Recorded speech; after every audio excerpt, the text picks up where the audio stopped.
नमस्कार दोस्तों, स्वागत है आपका आपके अपने YouTube चैनल हिंदी श्री पे। हम सभी आचार्य रामचंद्र शुक्ल द्वारा रचित हिंदी साहित्य के इतिहास का वाचन कर रहे हैं। पीछे की कक्षा को आप प्लेलिस्ट पर जाकर देख सकते हैं। आदिकाल हो चुका है, भक्तिकाल प्रकरण 1, प्रकरण 2, प्रकरण 3 हो चुका है। प्रकरण चौथा का वाचन हम कर रहे हैं। तुलसीदास का वाचन चल रहा था, तो तुलसीदास के वाचन को आगे बढ़ाते हुए उसी क्रम में हम तुलसी पर चर्चा करेंगे, वाचन करेंगे। चलिए कक्षा आरंभ करते हैं। अब हम गोस्वामी जी के वर्णित विषय के विस्तार का विचार करेंगे। यह विचार करेंगे कि मानव जीवन की कितनी अधिक दशाओं का सन्निवेश उनकी कविता के भीतर है। इस संबंध में हम यह पहले ही कह देना चाहते हैं कि अपने दृष्टि विस्तार के कारण ही तुलसीदास जी उत्तरी भारत की समग्र जनता के हृदय मंदिर में पूर्ण प्रेम प्रतिष्ठा के साथ विराज रहे हैं। भारतीय जनता का प्रतिनिधि कवि यदि किसी को कह सकते हैं तो इन्हीं महानुभव को। और कवि जीवन का कोई एक पक्ष लेकर चले हैं, जैसे वीर काल के कवि उत्साह को, भक्ति काल के दूसरे कवि प्रेम और ज्ञान को, अलंकार काल के कवि दाम्पत्य, प्रणय या श्रृंगार को। तो अलंकार काल के कवि किसको लेकर चले हैं? दाम्पत्य और श्रृंगार को। वीर काल के कवि उत्साह को और भक्ति काल के कवि प्रेम और ज्ञान को। पर इनकी वाणी की पहुंच मनुष्य के सारे भाव और व्यवहारों तक है। एक ओर तो वह व्यक्तिगत साधना के मार्ग में विरागपूर्ण शुद्ध भगवत भक्ति का उपदेश करती है, दूसरी ओर लोक पक्ष में आकर पारिवारिक और सामाजिक कर्तव्यों का सौंदर्य दिखाकर मुग्ध करती है।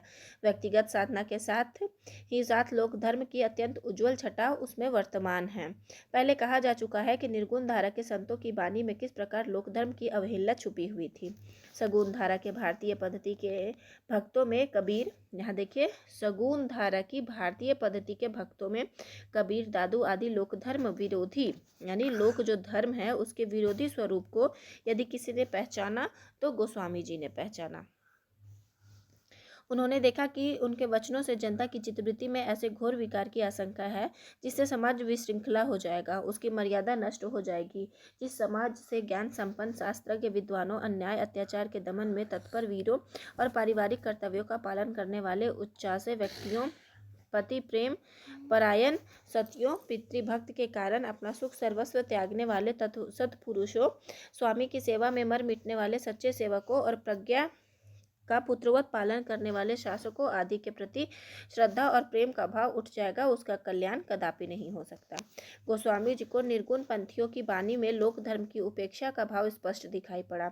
साथ ही उन्होंने यह भी देखा कि बहुत से अनाधिकारी और अशिक्षित वेदांत के कुछ चलते शब्दों को लेकर बिना उनका तात्पर्य समझे यों ही ज्ञानी बने हुए हैं, यानी कि उसका तात्पर्य नहीं समझ रहे और खुद को ज्ञानी बता रहे हैं। वेदांत के चलते ज्ञानी बने हुए मूर्ख जनता को लौकिक कर्तव्यों से विचलित करना चाहते हैं और मूर्खता मिश्रित अहंकार की वृद्धि कर रहे हैं। इसी दशा को लक्ष्य करके उन्होंने इस प्रकार के वचन कहे हैं। श्रुति सम्मत हरि भक्ति पथ संजुत विरति विवेक नहीं परिहरहि विमोह बस कल्पहि पंथ अनेक साखी शब्दी दोहरा कही कहनी उपखान। ये देखिए तुलसीदास की पंक्तियां हैं, लेकिन यहाँ साखी शब्दी आया है। वो साखी शब्दी कह के उपखान कर गए हैं, कबीर पे ये कर रहे हैं उपखान। भगति निरूपहि भगत कली निंदहि वेद पुराण, मतलब वेद पुराण का निंदा कर चुके हैं। बादही शूद्र द्विविजन सन हम तुमते कछु घाटी जानहि ब्रह्म सो विप्रवर आखी देखा वही डाटी। इसी प्रकार योग मार्ग से भक्ति मार्ग का पार्थक्य गोस्वामी जी ने बहुत स्पष्ट शब्दों में बताया। देखिए, योग मार्ग अलग है और भक्ति मार्ग अलग है, ये दोनों अलग अलग चीज़ें हैं। ये बहुत स्पष्ट शब्दों में गोस्वामी तुलसीदास जी ने बताया है। पीछे हम लोग पढ़ चुके हैं कि कृष्णदास परिहारी जी के जो उन्होंने योगाभ्यास डाला था, कीलदास कृष्णदास परिहारी जी के जो शिष्य कीलदास थे, उन्होंने भक्ति मार्ग में योग को डाला था, नाथ योग वाले को डाला था। और यहाँ तुलसीदास जी ने इसको अलग करके बताया है। योग मार्ग ईश्वर के अंतस्था मानकर अनेक प्रकार की अंतः साधनाओं में प्रवृत्त करता है। सगुण भक्ति मार्गी ईश्वर को भीतर और बाहर सर्वत्र मानकर उनकी कला का दर्शन खुले हुए व्यक्त जगत के बीच करता है। वह ईश्वर को केवल मनुष्य का क्षुद्र घट के भीतर ही नहीं मानता।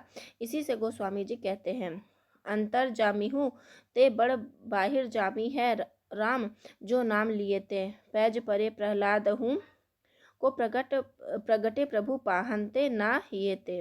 घट के भीतर कहने से गुह्य या रहस्य की धारणा फैलती है, जो भक्ति के सीधे स्वाभाविक मार्ग में बाधा डालती है। ऐसा तुलसी जी का मत है कि घट के भीतर कहने से गुह्य या रहस्य की धारणा फैलती है, जो भक्ति में सीधे स्वाभाविक मार्ग में बाधा डालती है। घट के भीतर साक्षात करने की बात कहने वाले प्रायः अपने को गूढ़ रहस्यदर्शी प्रकट करने के लिए सीधी बात को भी रूपक बांधकर और टेढ़ी पहेली बनाकर कहा करते हैं। पर इस प्रकार के दुराव छिपाव की प्रवृत्ति में को गोस्वामी जी भक्ति का विरोधी मानते हैं। सरलता या सीधेपन को वे भक्ति का नित्य लक्षण कहते हैं। किसको? सरलता या सीधेपन को वे भक्ति का नित्य लक्षण कहते हैं। मन की सरलता, वचन की सरलता और कर्म की सरलता, तीनों को। सूधो मन सूधो वचन सूधी सब करतूती, तुलसी सूधी सकल विधि रघुबर प्रेम प्रसूति।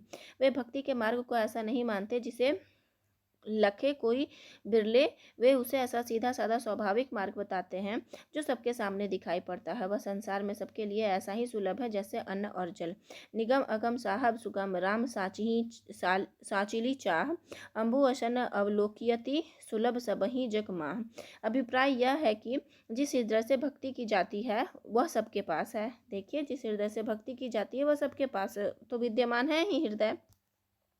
हृदय की जिस पद्धति से भक्ति की जाती है वह भी वही है जिससे माता पिता की भक्ति, पुत्र कलत्र का प्रेम किया जाता है। इसी से गोस्वामी जी चाहते हैं कि यही जग मह जह लगी, या तन की प्रीति प्रतीति सगाई, सो सब तुलसीदास प्रभु ही सो होहु समिति इकठाई। नाथपंथी रमते जोगियों के प्रभाव से जनता अंधी भीड़ बनी हुई तरह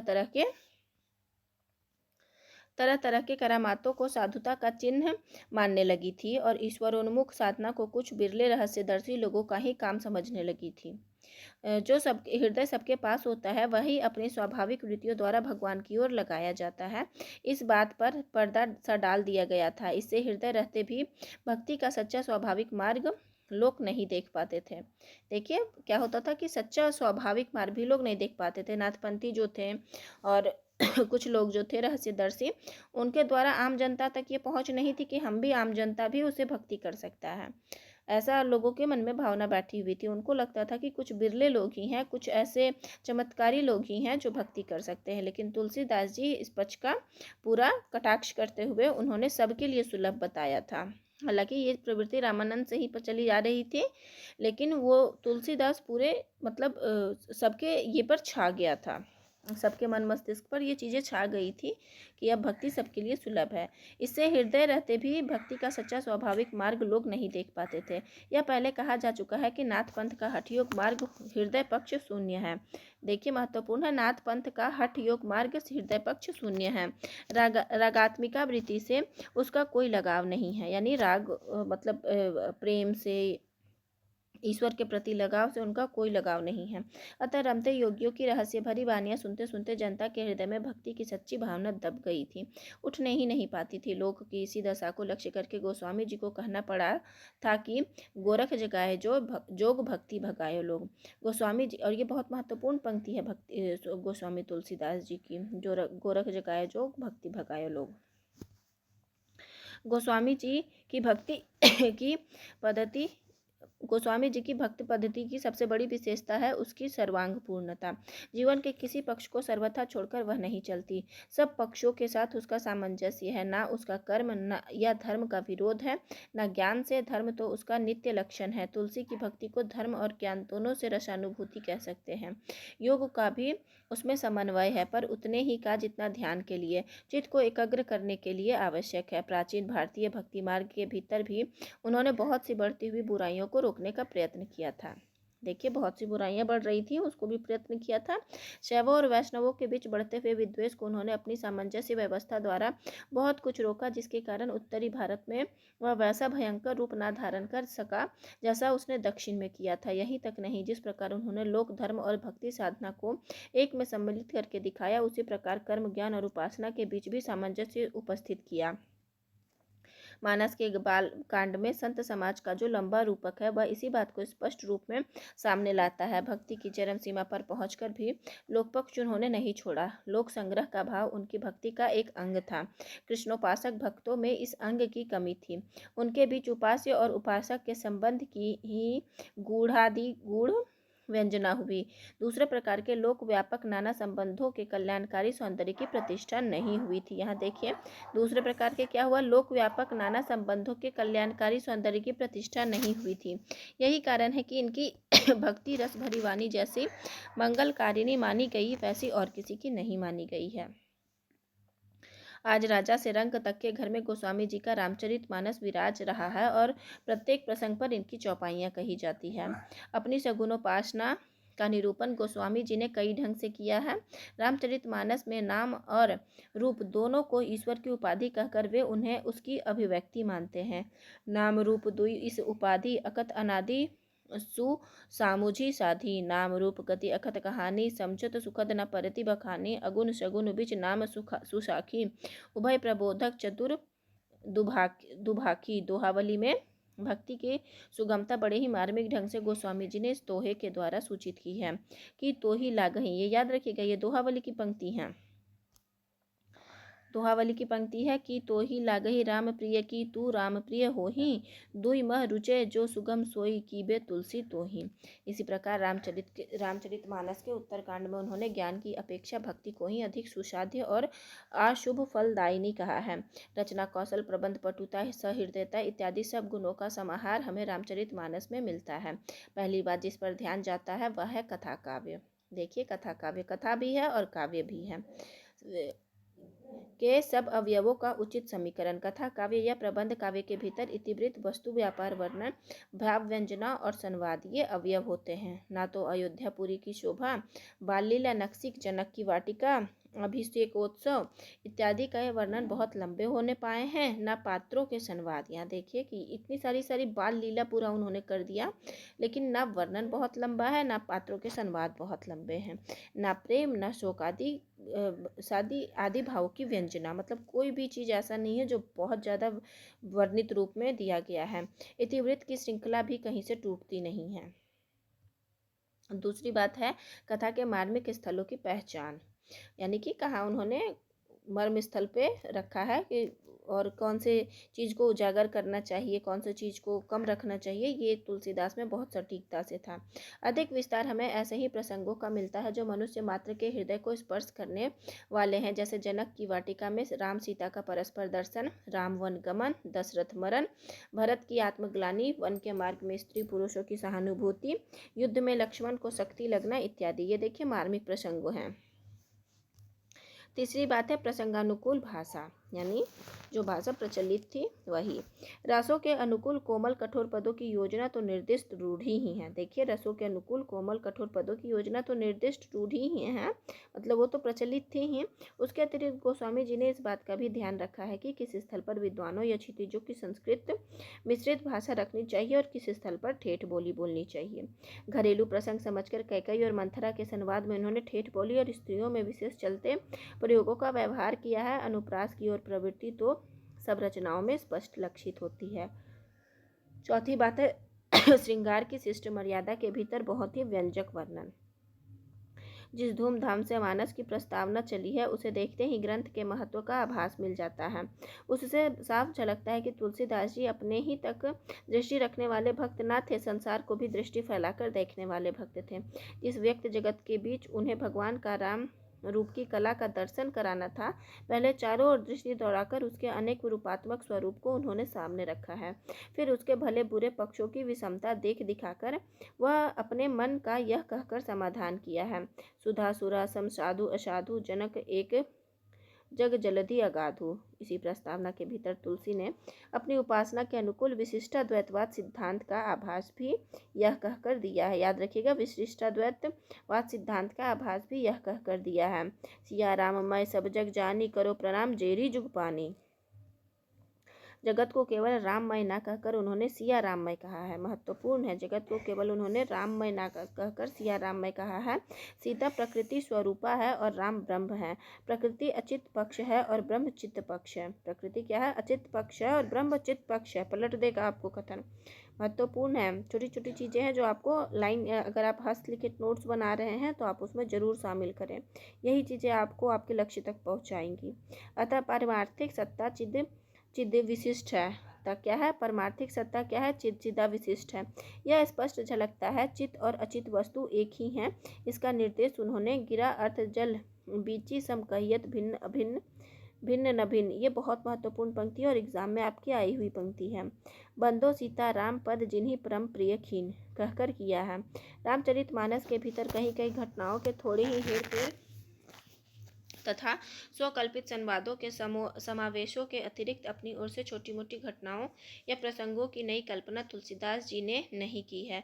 मानस में उनका ऐसा न करना तो उनके उद्देश्य के अनुसार बहुत ठीक है। राम के प्रामाणिक चरित्र द्वारा वे जीवन भर बना रहने वाला प्रभाव उत्पन्न करना चाहते थे और माफ़ी चाहती हूँ, काव्यों के समान केवल अल्पस्थायी रसानुभूति मात्र नहीं। यह प्रसंग तो केवल तुलसी द्वारा कल्पित है। यह धारणा उन प्रसंगों का कोई स्थायी प्रभाव श्रोताओं और पाठकों पर ना जमने देती। पर गीतावली तो प्रबंध काव्य न थी। उसमें तो सुर के अनुकरण पर वस्तु व्यापार वर्णन का बहुत विस्तार है। यहाँ देखिए, रामायण में विस्तार नहीं है, लेकिन यहाँ पे वस्तु व्यापार का बहुत विस्तार है। किसमें? गीतावली में। उसके भीतर छोटे छोटे नूतन प्रसंगों की उद्भावना का पूरा अवकाश था। फिर भी कल्पित घटनात्मक प्रसंग नहीं पाए जाते। इससे यह प्रतीत तो होता है कि उनकी प्रतिभा अधिकतर उपलब्ध प्रसंगों को लेकर चलने वाली थी, नए नए प्रसंगों की उद्भावना करने वाली नहीं थी। उनकी कल्पना वस्तु स्थिति को ज्यों की त्यों लेकर उसके मार्मिक स्वरूपों के उद्घाटन में प्रवृत्त होती थी। गोपियों को छकाने वाली कृष्ण लीला के अंतर्गत छोटी मोटी कथा के रूप में कुछ दूर तक मनोरंजन और कुतूहल प्रद ढंग से चलने वाले नाना प्रसंगों की जो नवीन उद्भावना सुरसागर में पाई जाती है, वह तुलसी के किसी ग्रंथ में नहीं मिलती। रामचरितमानस में तुलसी केवल कवि रूप में ही नहीं, उपदेशक के रूप में भी सामने आते हैं। उपदेश उन्होंने किसी न किसी पात्र के मुख से कराया है। इससे काव्य दृष्टि से यह कहा जा सकता है कि वह उपदेश पात्र के स्वभाव चित्रण के साधन रूप है। पर बात यह नहीं है, वे उपदेश के लिए ही हैं। उसमें क्या लगा कि उपदेश क्या है? पात्र के स्वभाव चित्रण का साधन रूप है। लेकिन ऐसा नहीं था, उपदेश के लिए ही था। ऐसा नहीं कि कोई एक पात्र है तो उसका स्वभाव है, उसी के आधार पे हम उपदेश दे रहे हैं। क्योंकि उस पात्र अगर कोई विशिष्ट पात्र का है तो वो विशिष्ट है, तो वो ऐसा उपदेश देगा ही। ऐसी बात नहीं की है तुलसी जी, वो उपदेश के लिए है, उस पात्र के मुख से वो बातें कहलवाए हैं। गोस्वामी जी के रचे 12 ग्रंथ प्रसिद्ध है। बहुत महत्वपूर्ण है ये लाइन कि गोस्वामी जी के 12 ग्रंथ रचे हैं, जिसमें 5 बड़े और 7 छोटे हैं। दोहावली, कवित रामायण, गीतावली, रामचरितमानस, विनय पत्रिका बड़े ग्रंथ है। क्या है?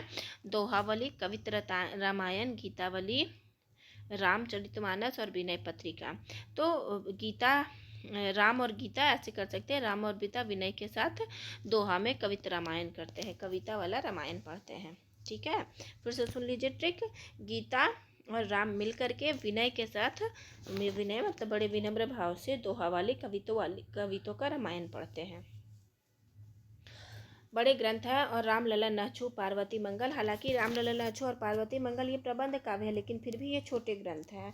जानकी मंगल, बरवे रामायण, वैराग्य संदीपनी, कृष्ण गीतावली और रामाज्ञा प्रश्नावली छोटे। पंडित राम गुलाम द्विवेदी ने जो एक प्रसिद्ध भक्त और रामायणी हो गए हैं, इन्हीं 12 ग्रंथों को गोस्वामी जी कृत माना है। पर शिव सिंह सरोज में 10 और ग्रंथों के नाम गिनाए गए हैं। बहुत महत्वपूर्ण है। किसमें? शिव सिंह सरोज में। ये 12 को छोड़ के प्लस और 10, 12 और 10 टोटल मतलब 22 और 12 ग्रंथों गिनाए गए हैं। तथा राम सतसई, संकट मोचन, हनुमत बाहु को, राम सलाका, छंदावली, छप्पई रामायण, कड़खा रामायण, रोला रामायण, झूलना रामायण और कुंडलिया रामायण। इनमें से कई एक तो मिलते ही नहीं हैं। हनुमत बाहु को पंडित राम गुलाम जी ने कवितावली के ही अंतर्गत लिया है। महत्वपूर्ण है। कौन सी रचना को राम गुलाम जी ने कवितावली के अंतर्गत लिया है? तो हनुमत बाहु को। राम सतसई में 700 से कुछ अधिक दोहे हैं, जिनमें से 150 के लगभग दोहावली के ही हैं। राम सतसई वाला दोहावली और हनुमान बाहुक वाला कवितावली। अधिकांश दोहे उसमें कुतूहल वर्धक चातुर्य के लिए हुए और क्लिष्ट हैं। यद्यपि दोहावली में भी कुछ दोहे इस ढंग के हैं, पर गोस्वामी जी ऐसे गंभीर सहृदय और कलाम मर्मज्ञ महापुरुष के ऐसे पद्यों का इतना बड़ा ढेर लगाना समझ में नहीं आता है। जो हो, बाबा बेनी माधव दास के नाम पर प्रणीत रचित चरित में भी राम सतसई का उल्लेख हुआ है। तो बेनी माधव दास का है गोसाई चरित। कुछ ग्रंथों के निर्माण के संबंध में जो जनश्रुतियाँ प्रसिद्ध हैं उनका उल्लेख भी यहाँ आवश्यक है। कहते हैं कि बरवे रामायण गोस्वामी जी ने अपने स्नेही मित्र अब्दुल रहीम खान खाना के कहने पर बरवा मने बरवे नाई का भेद को देखकर किया था, बनाया था। बहुत महत्वपूर्ण है रहीम। जब अधिकतर लोग रसखान और रहीम में कंफ्यूज रहते हो तो आपको याद रखना है रहीम इनके मित्र थे। रामायण जो बरवे रामायण इन्होंने लिखा वो उन्हीं के जो बरवे नाई का भेद थे उसी के आधार पर लिखा था। कृष्ण गीतावली वृंदावन की यात्रा के अवसर पर बनी कही जाती है। कृष्ण गीतावली कब वृंदावन की यात्रा पर बनी कही जाती है? पर बाबा मेनी माधव दास के गोसाई चरित के अनुसार राम गीतावली और कृष्ण गीतावली दोनों ग्रंथ चित्रकूट में, किसमें? गोसाई चरित्र में। गोसाई चरित्र में क्या है? चित्रकूट में उस समय के कुछ पीछे लिखे गए जब सूरदास जी उनसे मिलने वहां गए थे। गोस्वामी जी के एक मित्र पंडित गंगाराम ज्योतिषी काशी में प्रहलाद घाट पर रहते थे। रामाज्ञा प्रश्न उन्हीं के अनुरोध से बना है। रामाज्ञा प्रश्न गंगाराम ज्योतिषी के अनुरोध से बना है। हनुमान वाहिक से तो प्रत्यक्ष है कि वह बाहुओं में असह्य पीड़ा उठने के समय रचा गया था। आपको याद, मतलब अगर आप उपन्यास पढ़े होंगे इनके जो जीवनी पर आधारित है उसमें बताया गया है कि उनके हाथों में गिल्टियाँ उठ जाती थी और उसी की असह्य पीड़ा को मतलब जब उठता था उसी समय उन्होंने हनुमान बाहुक लिखा था। विनय पत्रिका के बनने के कारण यह कहा जाता है कि जब गोस्वामी जी ने काशी में राम भक्ति की गहरी धूम मचाई तब एक दिन कलिकाल तुलसीदास जी को प्रत्यक्ष आकर धमकाने लगा। कौन? कलिकाल, यानी जो अभी हम लोग काल जी रहे हैं वही। और उन्होंने राम के दरबार में रखने के लिए वह पत्रिका या अर्जी लिखी। गोस्वामी जी की सर्वांगपूर्ण काव्य कुशलता का परिचय आरंभ में ही दिया जा चुका है। उनकी साहित्य मर्मज्ञता, भावुकता और गंभीरता के संबंध में इतना और जान लेना भी आवश्यक है कि उन्होंने रचना नैपुण्य का भद्दा प्रदर्शन नहीं किया है और न शब्द चमत्कार आदि के खिलवाड़ों में वे फंसे हैं। अलंकारों की योजना उन्होंने ऐसे मार्मिक ढंग से की है कि वे सर्वत्र भावों तथा तथ्यों की व्यंजना को प्रस्फुटित करते हुए पाए जाते हैं। अपनी अलग चमक दमक दिखाते हुए नहीं, कहीं कहीं लंबे लंबे सांग रूपक बंधाने में अवश्य उन्होंने एक भद्दी परंपरा का अनुसरण किया है।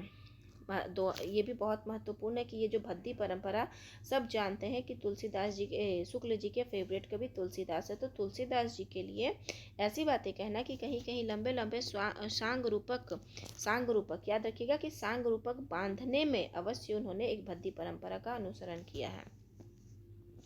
दोहावली के कुछ दोहों में के अतिरिक्त और सर्वत्र भाषा का प्रयोग उन्होंने भाव और विचारों को स्पष्ट रूप में रखने के लिए किया है, कारीगरी दिखाने के लिए नहीं। उनकी सी भाषा की सफाई किसी कवि में नहीं है। सूरदास में ऐसे वाक्य मिलते हैं जो विचारधारा आगे बढ़ाने में कुछ भी योग देते नहीं पाए जाते, केवल पाद प्रत्यर्थ ही लाए हुए जान पड़ते हैं। इसी प्रकार तुकांत के लिए शब्द भी तोड़े मरोड़े गए हैं, पर गोस्वामी जी की काव्य रचना अत्यंत प्रौढ़ और सुव्यवस्थित है। एक भी शब्द फालतू नहीं है। सोच लीजिए, पूरी रचना में एक भी शब्द वो कह रहे हैं कि फालतू नहीं रखा है उन्होंने। खेद है कि भाषा की यह सफाई पीछे होने वाले बहुत कम कवियों में रह गई है। सब रसों की सम्यक व्यंजना उन्होंने की है, पर मर्यादा का उल्लंघन कहीं नहीं किया है। देखिए, सब रसों का सम्यक व्यंजना उन्होंने किया, लेकिन मर्यादा कहीं लांघा नहीं है। प्रेम और श्रृंगार का ऐसा वर्णन जो बिना किसी लज्जा और संकोच के सबके सामने पढ़ा जा सके, गोस्वामी जी का ही है। हम निसंकोच कह सकते हैं कि यह एक कवि ही हिंदी को प्रौढ़ साहित्यिक भाषा सिद्ध करने के लिए काफ़ी है। अब आ जाते हैं अग्रदास जी, जिसका वाचन हम अगली कक्षा में करेंगे। अंतिम लाइन बहुत महत्वपूर्ण है, तो फिर से इसको सुन लीजिए कि तुलसीदास जी के विषय में शुक्ल जी का कहना है कि यह एक कवि ही हिंदी को प्रौढ़ साहित्यिक भाषा सिद्ध करने के लिए काफ़ी है। यहाँ पर हमारा तुलसीदास जी का वाचन खत्म होता है।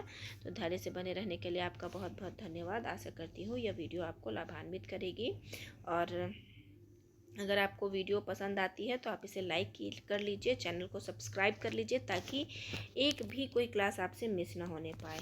तो धन्यवाद।